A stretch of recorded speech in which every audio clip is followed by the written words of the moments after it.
one NFL backup's unlikely performance, a Heisman hopeful falls, and what the heck happened at DKR on Saturday? Don't go anywhere. This is College Crossfire.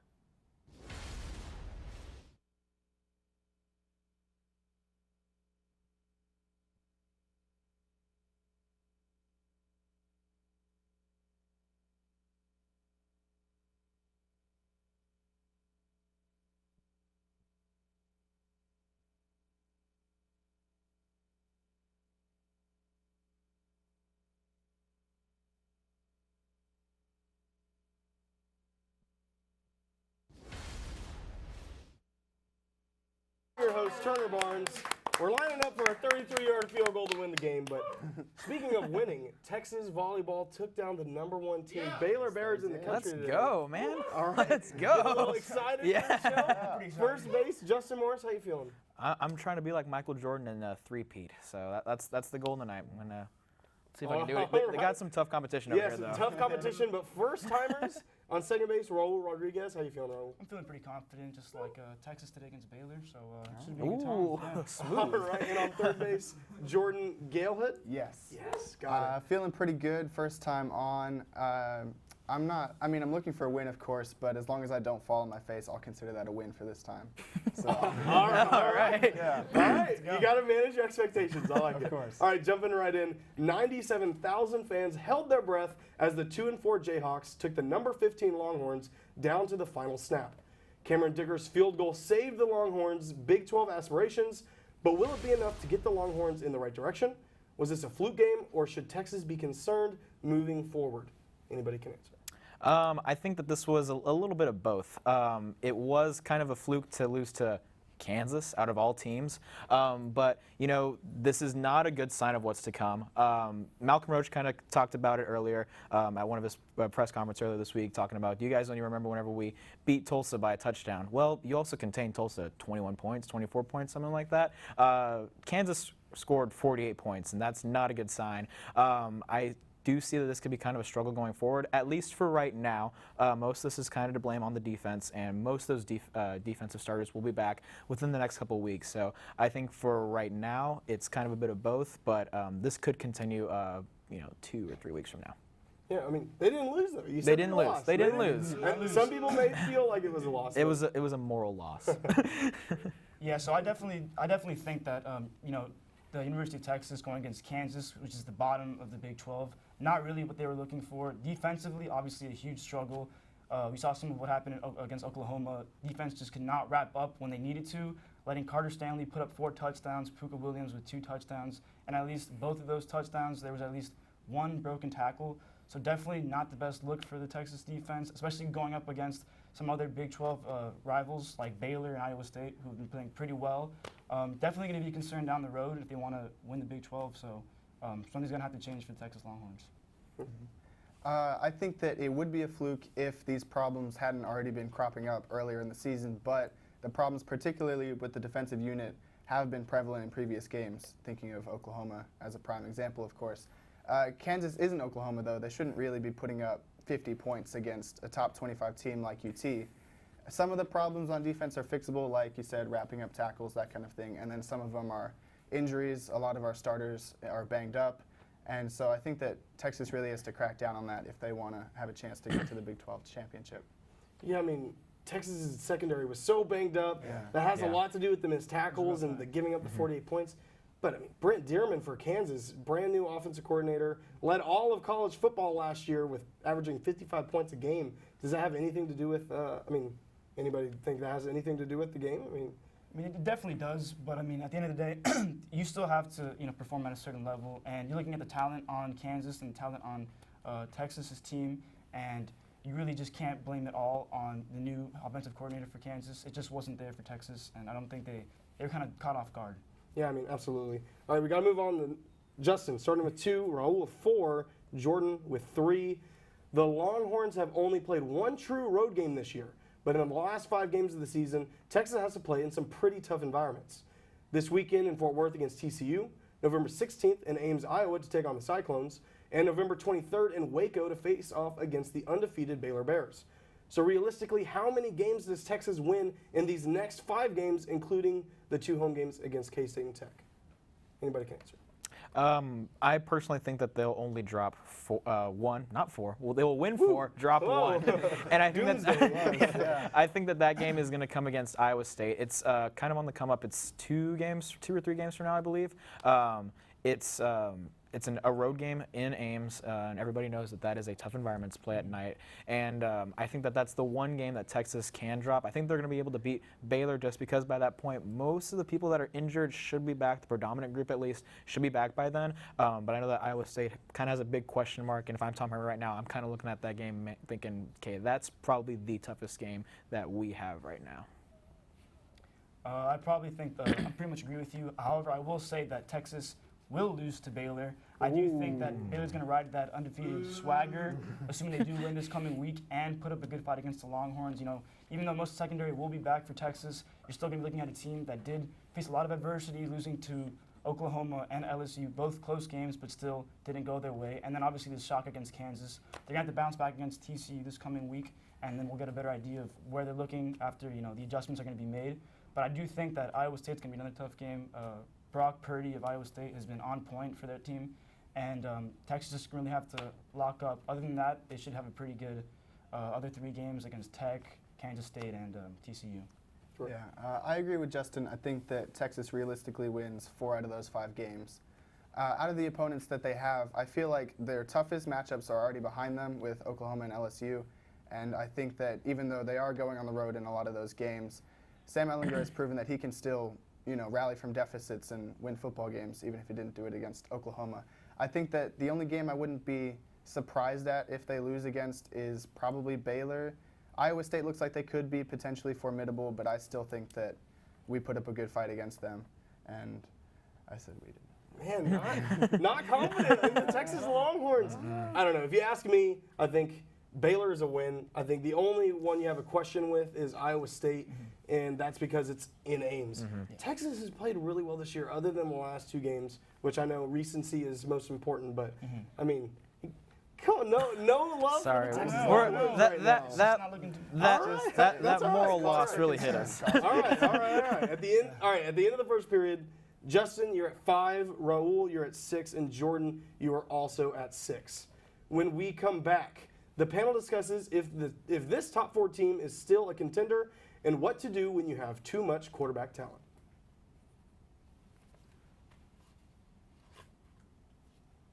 Oh, okay. All right, welcome back to College Crossfire. Sorry about that. Before we get to business, let's check out the scoreboard again. All right. Justin, you're at 5. Rahul, you're at 6. Jordan, you're at 6. We're going to keep it moving. Heisman hopeful Tua Tagovailoa injured his ankle during Alabama's 35-13 victory over Tennessee. Tua underwent surgery on his ankle and is expected to begin rehab in around 10 days. Tua will for sure miss the Tides game against Arkansas and may even miss the matchup against number 2 LSU. So if Tua is out, is Alabama still a playoff contender? Do you think that they can beat LSU without Tua? They can definitely survive Arkansas without Tua. This is Arkansas that we're talking about. Yeah. Not that big of a competition, unless you're Texas A&M, of course. But if Tua's out against LSU, that's going to be a big question mark. I expect that game to be a shootout. You have 2 incredible quarterbacks going up against each other with Tua Tagovailoa and Joe Burrow. If Tua's not back by that game, the only way that Alabama is going to be able to slow down LSU, this is going to sound pretty obvious, but it's just to flat out score more points than them because, like I said, it's going to be a shootout. So if Tua's not back by then I'm kind of favoring LSU. The only thing that Alabama has going for them without Tua is that game is in Tuscaloosa. So do you think so pretend Tua's out longer. Are they still a contender? They're still a contender, yes. All right. I got them as a contender. I definitely think without Tua, they are a contender. However, I don't think they will get the W against LSU if that is the case. I mean, you're looking at the backup quarterback, Mac Jones, hasn't really had too much experience, especially against a team like LSU. So I definitely think that experience is going to be a big problem for him. Obviously, they have Arkansas coming up this coming weekend. That'll be a good test to see where he stands in terms of their offense, get a good idea of how he is playing an entire game as a starter. So I think if he performs well, they obviously have a good chance riding that momentum to go into LSU. Obviously, LSU's offense is spectacular. Joe Burrow's been amazing for LSU. So I do think it will be a shootout. It's just going to depend on whether Tua will be healthy or not, and that's a time question, so we'll see. Yeah, I think it's really hard to tell without a timetable for Tua's return, because this Alabama team is different than Alabama teams of years past. They're much more offensive-minded. Their defense is a lot younger and inexperienced. And when you have one of the best quarterbacks in college football go down, that's going to raise some red flags. Now, he does have a bye week in between Arkansas and LSU to recover, and Arkansas is pretty much a bye week in itself. But I don't know. I don't Unless see. you're Texas A&M. I don't see Alabama holding on against LSU without him, as good as Joe Burrow. And that whole team really has been playing. I think you need him. And even if he comes back, he might not be at 100% capacity. And you might need him to be at 100% to beat LSU. One more thing to kind of add on that. Tua talked about, he talked about being on the team and a big team guy.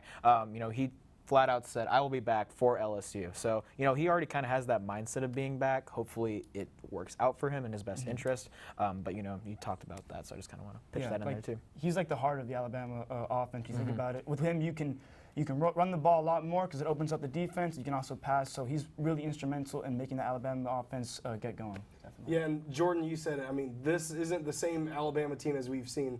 They're very offensive focused. I'm going to give you the point. Their defense is young. If you ask me, Alabama loses to LSU regardless of if Tua is in the game. But that's just me. I've been saying it all year. I don't know Check about the that tape. Check the tape. Jordan, you're going to get the point. So now you're at 7. Moving on. Flashback to week 2 of the NFL season. The Saints lost to the Rams 27-9, but what was worse was Drew Brees had to leave the game with a thumb injury. The Saints season was seemingly over, with even optimists saying the Saints would go 500 in Brees' absence. Today, the Saints sit at 6-1, thanks to the play of backup quarterback Teddy Bridgewater. Bridgewater hasn't been perfect, but he has proven he is still a quality starter in the NFL. So with Drew Brees coming back sooner rather than later, what should the Saints do with Bridgewater? They have so much talent. What do they do with him? Rahul, we're going to start with you. I'm just going to say this. If it ain't broke, don't fix it. Drew Brees has proven to be one of the best quarterbacks in the NFL, probably of all time. And obviously Teddy Bridgewater has made the case for him to be another elite quarterback, especially this season. However, with all the talent the Saints have on their team, I think you can get a lot more value from trading Teddy Bridgewater when you know you have Drew Brees coming back. And you also think about Teddy Bridgewater having that 1-year contract. He's going to want more, especially after the season that he's put on. So if you're the Saints, you want to look down the road. If you do want to get another quarterback, you can obviously use Teddy Bridgewater as leverage to maybe get picks in the draft or another star player on the defense or offense. So I definitely think he's a great option that they have in terms of trading. And right now, they should probably just look down the road and keeping Drew Brees healthy. Jordan? I think that I'm going to have to disagree. I think that they should keep Bridgewater because Teddy B, he's got a great story. He was at the Vikings. Then people thought he wouldn't play again after an injury, and now he's leading the Saints to wins after wins. But more than that, he's also a good football player. Is he Drew Brees? No, he's not Drew Brees, but he's proven that he can handle himself with a Saints team with as many weapons as this one. And I feel like, he likes it in New Orleans. New Orleans likes him there. And Drew Brees isn't getting any younger. He's in his 40s now, I think. And so it might be time for the Saints to look to other options past Brees, and I think they may have found one in Bridgewater. Yeah, absolutely. I definitely agree with Jordan. Drew Brees is kind of getting to his time. He's kind of getting up there in age. I personally don't agree with you, Rahul, in that they should get rid of him, just because I think that he's a good guy to keep in the back of their heads, keep him on the team for right now. Definitely give him a little bit more money on that contract for sure. But this is a guy that I remember watching him in college, and I just thought, man, Teddy Bridgewater is something else. He's a good quarterback. Took him a while to prove it in the NFL, and he's doing it right now with the Saints. So I would keep him on there as is, regardless whenever Drew Brees comes back, just because, like we kind of said earlier, he's kind of, the next man up for the New Orleans Saints. I'm just thinking, when you are the Saints and you do have guys like Taysom Hill, who's obviously a jack of all trades, and you have Teddy Bridgewater and a draft class which potentially has some of the better quarterbacks coming into the league, you can definitely position Bridgewater in a way to give it to a team which has higher picks, which need a quarterback. A lot of teams need quarterbacks right now. You can send him to a team, get higher picks in the draft, potentially get another quarterback that will be the face of your organization down the road, and I think Teddy Bridgewater has made a case for that to be something the Saints can look into down the road. So I will have to disagree. But I think coming into it, I was maybe leaning toward the keep. Maybe Drew Brees gets hurt again. But, Rahul, I think you might have convinced me. I think the Saints are in prime condition to win a Super Bowl this year. You can trade them away, get something that you need to just put your team over the top. They were so close last year. They're already one of the best teams in the NFL this Yeah. year. So trading Bridgewater could put them over the edge and even set them up for the future at the same time. So maybe you trade them now. I don't know. I was thinking to keep them, but Rahul, you're going to get the points. So now you're at 7, tied with Jordan. Justin, you're still at 5. It's all right. All right, at the end of the I just said the score, but are we going to jump right into rapid fire? All right, jumping right into rapid fire. Man, Okay. this is a hot All right. game. Hot round. Justin, you're 5. Y'all 2 are at 2. So the game is within 2 points. Seven. 7, sorry. I have so many 2s. You know what that means? It's anybody's game still. Anybody's game. All right. So there is nothing quite like the college football environment, from stadium chants to painted chests and so much more. But the best thing about college football might just be the live mascots. Last Saturday, the Oklahoma Sooners rolled out their schooner, but took a turn too sharp and flipped the wagon. People and objects went flying all over the field. Don't worry, nobody was hurt, but this had me thinking, what college football mascot would cause the biggest catastrophe if something went wrong? So for example, I'll take this one off the table, if Bevo got loose out of his cage. That's like, what would happen there? Which college mascot would cause the greatest catastrophe if something bad happened? Y'all go first. I have 2 in mind. All right. I think, I don't know why I thought this was just the first thing that came to mind. This isn't a real mascot. This is a video game mascot. In the NCAA football games, you used to play as the mascots for the team. And I feel like if I was playing as my mascot, I could wreak havoc against any other team, you know. I could play as Hookem, the Longhorns, throwing endless touchdowns. So letting the mascots play on the field, that would just be a Yeah, catastrophe. wreak havoc. Okay, all right. I'm going to go with Mike the Tiger at LSU. Thank you. I appreciate that. That is a live tiger on a do I need to say more?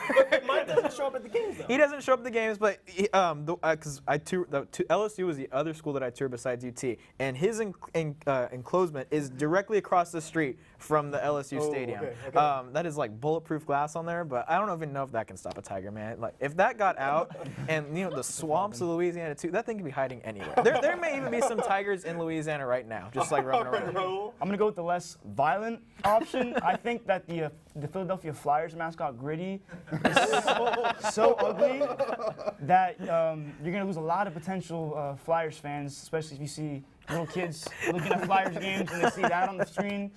You're gonna lose a lot of potential fans down the road, and he's just like an ugly mascot, man. This may have fit. He might blend in Philadelphia. Oh my goodness. I'm giving the points to Justin.